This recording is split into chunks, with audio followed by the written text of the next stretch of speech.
En manchette, aujourd'hui, on parle éolienne et valorisation des sols contaminés à Sainte-Geneviève-de-Berthier. Bonjour à tous et bienvenue à votre bulletin d'information diffusé sur les ondes de CTRB, votre télévision locale et régionale, en ce 7 février 2025. Bulletin diffusé à partir des studios Gilles Tessier à CTRB. À la belle humeur, au pépitre. On se rend donc, on va se déplacer, façon de parler, à Sainte-Geneviève-de-Berthier en début de semaine, le 4 février dernier. C'était la séance ordinaire des membres du conseil municipal. Il y a différents points qui ont été abordés lors de cette rencontre. Entre autres, la municipalité a appuyé deux autres municipalités du Québec, d'autres municipalités, qui présentent des résolutions et qui demandent à d'autres, évidemment, conseils municipaux de les appuyer s'ils partagent leur avis. Donc, il a été question du bureau d'audience publique sur l'environnement, les fameux BAP, donc un BAP générique sur la filière éolienne. Donc, évidemment, on parle de plus en plus de l'installation d'éoliennes pour produire de l'électricité au Québec. Il y a des municipalités qui sont particulièrement visées. Ce n'est pas nécessairement le cas de Sainte-Geneviève, mais la municipalité a décidé d'appuyer une autre municipalité dans ses demandes au BAP. On écoute la résolution adoptée à Sainte-Geneviève-de-Berthier. En 5.8, le bureau de BAP, Bureau des audiences publiques en environnement, un BAP générique sur la filière éolienne. Il s'agit d'un appui considérant la prolifération des projets éoliens sur le territoire agricole du Québec, considérant qu'au Québec, le territoire cultivable ne représente que 2% du territoire, considérant que la sécurité et l'autonomie alimentaire sont essentielles.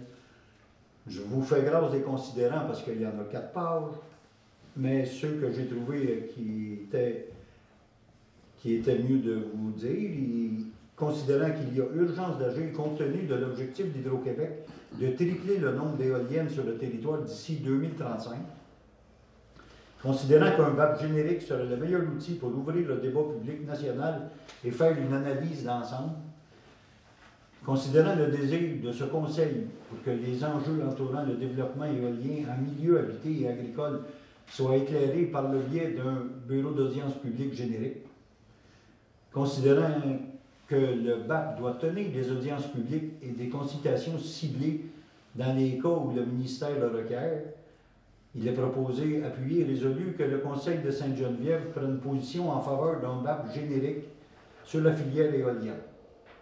Un proposeur en secondaire, s'il vous plaît. M.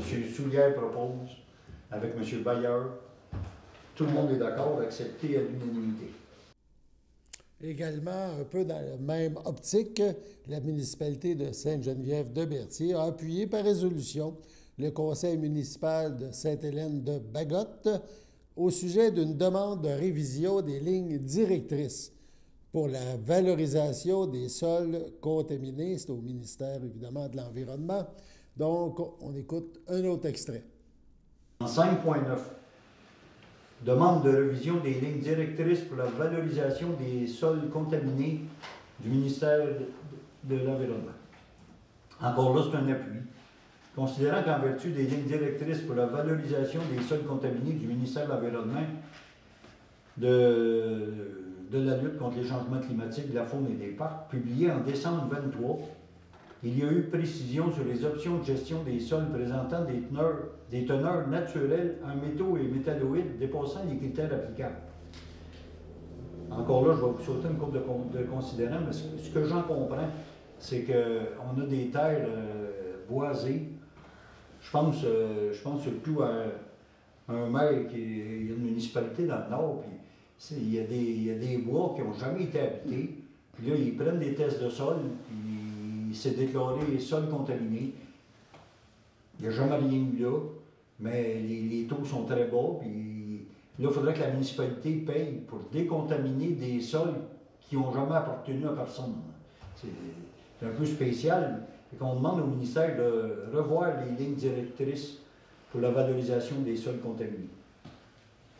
Dans le fond, considérant que la directive entraîne l'émission de grandes quantités de gaz à effet de serre avec des transports inutiles de sols naturels, car les sites autorisés sont en nombre limité, considérant que le fardeau fiscal des municipalités ne cesse de croître, considérant que les critères émis par les lignes directrices pour la valorisation des sols contaminés ne sont pas raisonnables et ne tiennent pas compte ni des matières qui se trouvent dans les sols de façon naturelle dans les différentes régions, ni des besoins et des capacités financières des municipalités. Donc, le Conseil appuie la résolution de la municipalité de Sainte-Hélène-de-Bagotte à l'égard d'une demande de révision des lignes directrices. Un proposeur de secondaire, M. Soulière, avec M. Cloutier. C'est bon? Oui. Tout le monde est d'accord, accepté à l'unanimité. Le prochain bloc que nous allons diffuser regroupe plusieurs informations là, sur différents sujets. Il sera question des journées de la persévérance scolaire, du groupe d'entraide en toute amitié, du programme d'aide à la voirie locale, donc des fonds pour la municipalité, également l'Association des directeurs municipaux du Québec. On parlera du congrès donc 2025 et la table de concertation de l'organisme des bassins versants, Rivière-Bayonne. Il y aura des nominations. Donc, on écoute en bloc ces sujets qui ont été discutés lors du conseil à Sainte-Geneviève de Berthier. En 5.2, le groupe d'entraide en toute amitié, une demande de dons pour les dîners à l'école. La municipalité a reçu le 20 janvier une demande de dons pour les dîners à l'école. La municipalité considère que l'organisme est bénéfique dans la région et reconnaît les bienfaits pour la communauté de cette initiative de service de dîner à l'école. Donc, le Conseil octroie un don de 1 000 $ au groupe d'entraide à toute amitié. Un proposeur, un secondaire, M. Darvaux, encore avec M. Laferrière. Les temps, c'est bon? Oui, d'accord, oui. Tout le monde est d'accord. En 5.3, le programme d'aide à la voirie locale, le volet entretien 2024, le ministère des Transports a versé une aide financière de 39 545 pour l'entretien des routes locales pour l'année 2024. L'allocation versée vise l'entretien courant et préventif des routes locales de niveau 1 et 2, ainsi que les éléments des ponts situés sur nos routes, dont la responsabilité incombe à la municipalité. Le Conseil informe, il est proposé, appuyé et résolu, que le Conseil informe le ministère des Transports de la mobilité durable de l'utilisation de la location visant l'entretien courant et préventif des routes situées sur nos routes et les ponts situés sur nos routes, dont la responsabilité incombe à la municipalité. Dans le fond, c'est comme une reddition de compte pour les assurer que le 39 545 $ a été dépensé à l'entretien de notre voirie locale. Un proposeur au secondaire, M. Soulière, avec M. Laferrière. D'accord. Accepté à l'unanimité. En 5.4, l'Association des directeurs municipaux du Québec, l'ADMQ, l'autorisation d'assister au congrès 2025. Il s'agit d'autoriser la directrice générale adjointe et chargée de projet, ainsi que la directrice générale et greffière trésorière, à s'inscrire au congrès annuel de l'Association de l'ADMQ, qui aura lieu le 18, 19, 20 juin 2025, au montant de 585 $ plus les taxes. Et que les frais relatifs au congrès soient remboursés sur présentation des pièces justificatives tel qu'il est établi dans le règlement 801-2024. Un proposeur en secondaire, M. Bayeul propose avec M. Darvaux secondaire. Oui. Tout le monde est d'accord. Ensuite, en 5.6, la table de concertation de l'organisme des bassins versants Zone Bayonne. Il s'agit de nommer le conseiller et maire suppléant, M. Léo Soulière, représentant de la municipalité de Sainte-Geneviève, sur la table de concertation de l'organisme des bassins versants de Zone Bayonne. Proposé par M. Burel, secondé par M. Laferrière. Tout le monde est d'accord? Oui. Ouais. Accepté à l'unanimité. En 5.10, Creval, les journées de persévérance scolaire. Considérant que Creval a réussi à mobiliser les Lanaudois à l'égard de la réussite éducative, depuis près de 20 ans et que l'engagement des partenaires et la multiplication d'initiatives en réussite éducative sont le reflet d'une grande mobilisation générale, considérant que le taux de diplomation et de qualification au secondaire des élèves après 7 ans a, quant à lui, augmenté de façon marquée entre 2006 et 2020, passant de 67,6 à 78,3, considérant que la persévérance scolaire est l'affaire de tous, il est proposé, puis résolu, de reconnaître la réussite éducative comme une priorité et un enjeu important pour le développement de notre municipalité, en réalisant les actions suivantes. On s'inscrit aux journées de persévérance scolaire 2025 et planifier des activités telles que porter fièrement le ruban, afficher les couleurs et porter les messages des journées de persévérance scolaire par le biais des outils de communication. Et nommer un délégué, la municipalité désigne la directrice générale des greffiers trésorières à titre de délégué en matière de réussite éducative afin de faciliter les communications entre le Creval et notre municipalité. Encore là, en l'absence à cause de maladie, Madame Benjamin pourrait prendre sa place. Si elle n'est pas venue. M. Cloutier propose avec M. Soulière. Accepté à l'unanimité. On termine ce tour d'horizon du conseil municipal de février à Sainte-Geneviève-de-Berthier en vous parlant de la construction d'un nouveau bâtiment commercial dans la municipalité. Ensuite, en 9.3, le PIA, le plan d'implantation et d'intégration architecturale pour la construction d'un bâtiment commercial sur le lot 3 448 392. Attendu qu'en application du règlement relatif au plan d'implantation et d'intégration architecturale, le Conseil est saisi d'une demande de permis PIA présentée par le propriétaire du lot dans le rang Sainte-Philomène.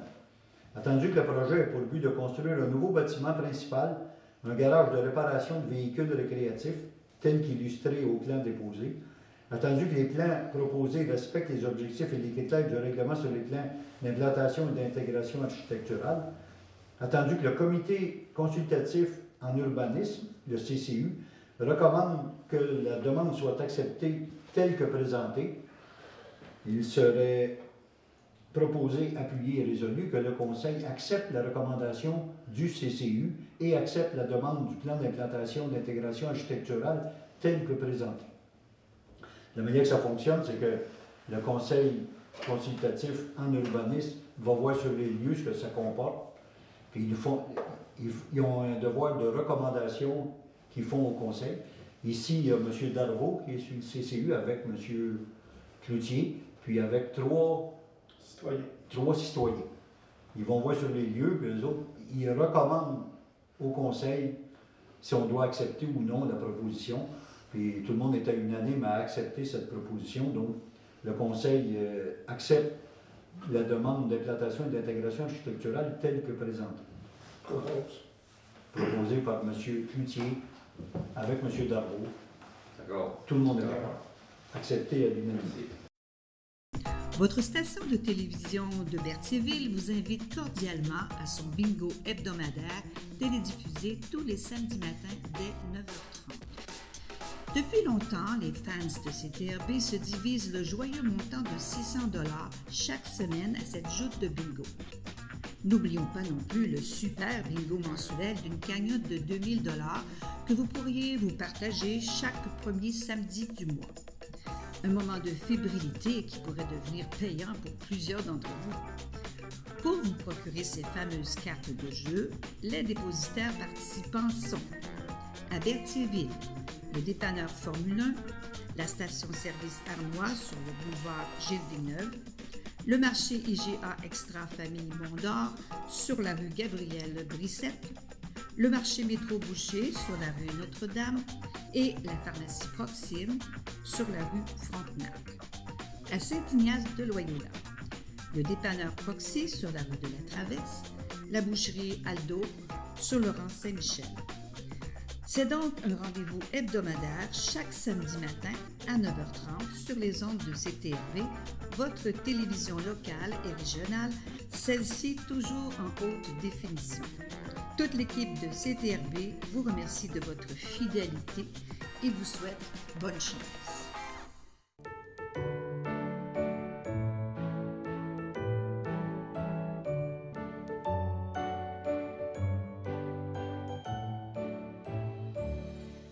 Voici donc les anniversaires pour aujourd'hui, mais aussi pour ce week-end. 7 février, aujourd'hui, la FADOC de l'île du Pas souhaite bonne fête à Ginette Rouleau et à Roger Plante.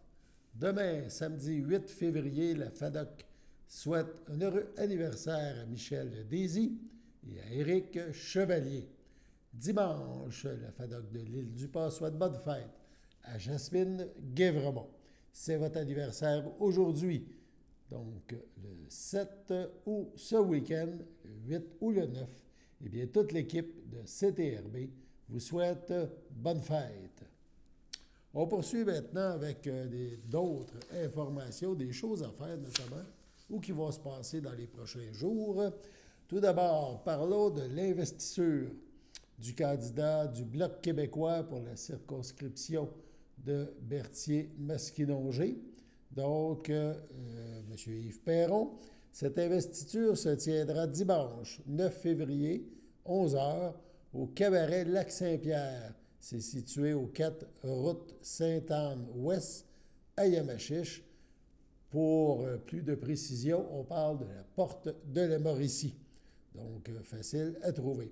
À l'occasion de l'investiture du candidat, le chef du Bloc québécois, Yves-François Blanchette, prononcera une allocution, nous dit-on. Aussi, on confirme que d'autres députés de la région seront présents. On parle de Gabriel Sainte-Marie, député de Joliette pour le Bloc, et Louis Plamondon de Sorel sera aussi sur place.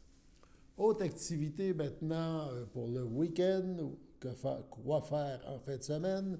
Il y en a une qu'il ne faut pas manquer, c'est la fête des neiges à Sainte-Geneviève-de-Berthier. Regardez l'affiche colorée, plein d'activités. C'est le 8 février, donc samedi, de 13h à 17h. On annonce du beau temps. Ça va se dérouler au parc Jean-Louis Poulette, donc en face de la mairie de Sainte-Geneviève. Sur place, il y aura des structures gonflables, patinoire pour le patin libre seulement, musique d'ambiance avec DJ, restauration sur place, beignes, café, chocolat chaud. Donc, on vous invite à en profiter. Il y aura de la tire sur neige, vente de produits de l'érable, maquillage pour enfants et le tout. Et même, il y aura des tours de traîneau, oui, avec des percherons, donc de la famille chrétienne. Ça s'était fait l'an dernier, c'était très populaire. Les gens peuvent faire un tour de carriole sur le terrain là, de la municipalité. Et le tout va se couronner avec un feu d'artifice en fin de journée, là, vers 17h. Donc, une fête des neiges qu'il ne faut pas manquer pour les gens de Berthier et des environs. À Berthierville, maintenant, évidemment, les amateurs de patins pourront en profiter. Il y a 2 patinoires ou 2 endroits où on peut patiner. La patinoire extérieure qui est située au parc Sainte-Geneviève, donc aux intersections des rues Sainte-Geneviève, Frontenac, Montcalm, l'avenue Gilles-Villeneuve, donc dans le quadrilatère. Dans un beau parc, on a aménagé des sentiers. Vous êtes invités à chausser vos patins et à glisser là, dans ce décor magnifique. Aussi, la patinoire extérieure qui est située rue de Vaudreuil, au 261 de Vaudreuil. Il y a un chalet sur place, c'est mis à votre disposition, afin que vous puissiez chausser vos patins ou encore prendre une pause. Le chalet est accessible de 9h à 22h30. La patinoire est éclairée de 16h à 22h. Donc, c'est tous les jours lorsque, évidemment, la patinoire est praticable. Également, en terminant, pourquoi ne pas aller taquiner le poisson? La pourvoirie Roger Gladu vous invite à venir pêcher, donc ce week-end, une pêche sans permis. Donc, ça sera permis de ne pas avoir de permis. Ce samedi 8 et dimanche 9 février, profitez de l'occasion pour venir pêcher à la pourvoirie, donc sans avoir besoin là, du permis provincial. Vous devez tout de même obtenir l'autorisation de pêche du lac Saint-Pierre via l'air phonique. On vous expliquera ça sur place. On vous invite à venir vivre les plaisirs de l'hiver québécois en famille ou entre amis. Donc, ça sera de 6 h le matin à 18 h, samedi et dimanche 8 et 9 février, la pourvoirie Roger Gladu. Sur ce, on passe à la pause. Voici une plaque porte-clés des amputés de cœur. Quand vous utilisez une plaque porte-clés, vous protégez vos clés. Si vous les perdez, la personne qui les trouvera pourra appeler au numéro au dos de la plaque. Ou les déposer dans une boîte aux lettres. Puis, les amputés de guerre vous retourneront vos clés. Gratuitement! Commandez vos plaques porte-clés aujourd'hui à amputédeguerre.ca. Et améliorer la vie des personnes amputées comme moi. Merci.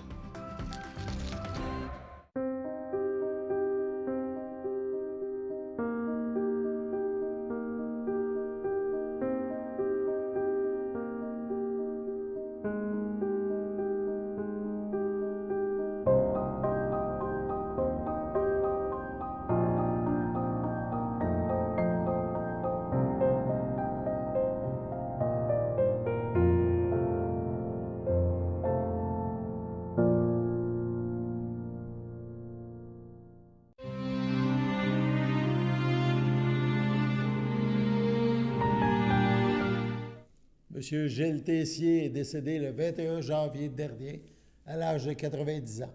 Il est né le 30 septembre 1934 du mariage de J-René Tessier, homme d'affaires de Berthierville, à Lucette Gravel, artiste peintre de Montréal. Il a épousé Claudette Arsenault, fille d'Arthur Arsenault et de Germaine Arnois de Ville-Saint-Gabriel, le 30 avril 1967. Père de 2 enfants, Jean-François, époux de Anne Barcou, et Dominique, conjoint de Esteban Tibabuzzo, grand-père de Jérémy, Mathéo et Rémy, conjoint de Mishka Filiatro, arrière-grand-père de Mathilde et Maxime, fille de Rémy et Mishka. Il a évidemment eu de nombreux amis, des gens qui occupaient une grande place dans sa vie, des gens qui l'ont soutenu et qui ont appuyé ses idées et ses projets et qui ont profité de la vie avec lui. La famille, ses amis, ses proches sont invités à l'église Sainte-Geneviève de Berthier, samedi 8 février, 13h30. Les cendres de M. Tessier seront alors exposées. Suivra une messe lui rendant hommage à 14h30. Au CHC Le Château à Berthierville, le 14 janvier, à 75 ans, est décédée Mme Nicole Guévremont, épouse de feu Daniel Goulet, demeurant à Berthierville. Elle laisse dans le deuil sa fille, Marjorie Goulet, Jean-Roch Lacroix, sa petite-fille et son petit-fils, Laurence et Édouard Lacroix, sa sœur, ses beaux-frères et belles-sœurs, Jasmine Guévremont, Gaétan Goulet, Lucille Ladouceur, Claude Goulet, Monique Laflamme, Gilles Goulet, Ginette Sagala, ainsi que plusieurs neveux, nièces, autres parents et amis. La famille vous accueillera samedi 8 février, 11h30, au complexe funéraire Thériault, rue Notre-Dame à Berthierville. Suivra une liturgie à la chapelle du complexe à 14h30. Mme Guévremont sera inhumée au cimetière de Saint-Ignace à une date ultérieure. Au CHSLD Le Château à Berthier, le 26 janvier à 82 ans, est décédé M. Claude Daigneault, époux de Micheline Bouchard, demeurant à Lanoret. L'ayant précédé, Yvon Daigneault, Maryse Daigneault, Guy Lessard, Hubert Daigneault, Gilberte Martin, Michel Daigneault, Robert Vachon. Il laisse dans le deuil, outre son épouse, ses enfants. Thierry Daigneault, Sandra Maffini, son fils Alexandre, Mathieu Daigneault, ses belles-sœurs et beaux-frères, Marie-Claire Gagnon, feu Pierre-Alain Daigneault, Louiselle Bouchard, feu Trévor Pinacle, feu Raymond Bouchard, Colette Bouchard, feu Robert Chaillé, Francine Bouchard-Gilles Richard, Jean-Claude Bouchard-Muriel Côté, ses nombreux neveux, nièces, autres parents et amis. La famille désire remercier le personnel du centre d'hébergement Le Château à Berthierville pour les bons soins prodigués à M. Daigneault. Veuillez compenser l'envoi de fleurs par des dons effectués à la Fondation de l'Alzheimer de la Naudière. Des formulaires seront disponibles au salon. La famille vous accueillera dimanche 9 février, 13h30, au complexe funéraire Thériault, rue Notre-Dame à Berthierville. Suivra un hommage au salon à 14h30. Au CHDL Saint-Charles-Borromée, le 3 février, à 98 ans, est décédé M. Guy Rattel, époux en première noces de feu Gabriel Dubois et en seconde noces de Claire Dalcourt, demeurant à Sainte-Geneviève de Berthier.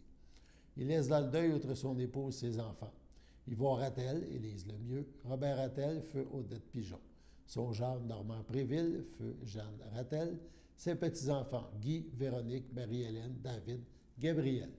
Jean-Sébastien, Pierre-Alexandre et Marc-Antoine. Ses 7 arrière-petits-enfants, ses beaux-frères et belles-sœurs. André Dubois, Gracia Joly, Annette Dubois, feu René Goyette. Lise Dubois, Louis Dalcourt, Rachel Pépin, ainsi que plusieurs neveux, nièces, autres parents et amis. La famille vous accueillera mercredi 12 février de 19 à 21 h et jeudi 13 février dès 10 h au complexe funéraire F. Thériault, 741 Notre-Dame à Berthierville.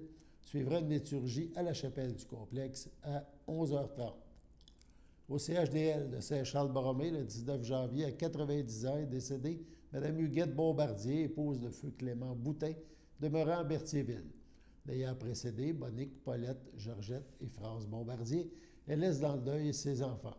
Ginette Boutin, Raymond Baudouin, Richard Boutin, feu France Groux, Marie-France Boutin, Michel Gaboury, Alain Boutin, Martine Lemain, Patrick Boutin, Sylvie Saint-Martin, ses petits-enfants, Sébastien, Marie-Ève, Dave, Yann, Yannick, Pascal, Kim, Chloé, Jérémy et Audriana.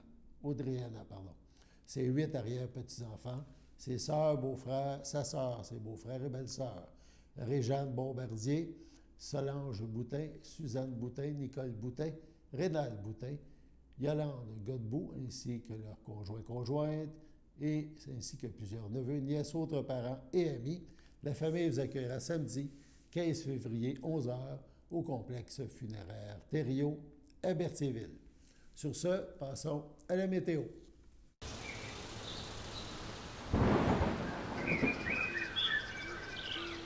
Bienvenue à votre météo de cette semaine. Aujourd'hui, vendredi soir, ce sera un dégagé, une température de moins 16, un temps ressenti de moins 27. Vendredi nuit, ce sera dégagé, une température de moins 24, un temps ressenti de moins 28. Samedi matin, ce sera ensoleillé, une température de moins 22, un temps ressenti de moins 27. Samedi après-midi, ce sera un ciel variable, une température de moins 11, un temps ressenti de moins 16. Samedi soir, ce sera nuageux avec éclaircies, une température de moins 12, un temps ressenti de moins 16. Samedi nuit, ce sera quelques flocons, une température de moins 10, un temps ressenti de moins 16, moins de 1 cm de neige. Dimanche matin, ce sera quelques flocons, une température de moins 6, un temps ressenti de moins 13, environ 1 cm de neige. Dimanche après-midi, ce sera un ciel variable, une température de moins 2, un temps ressenti de moins 8.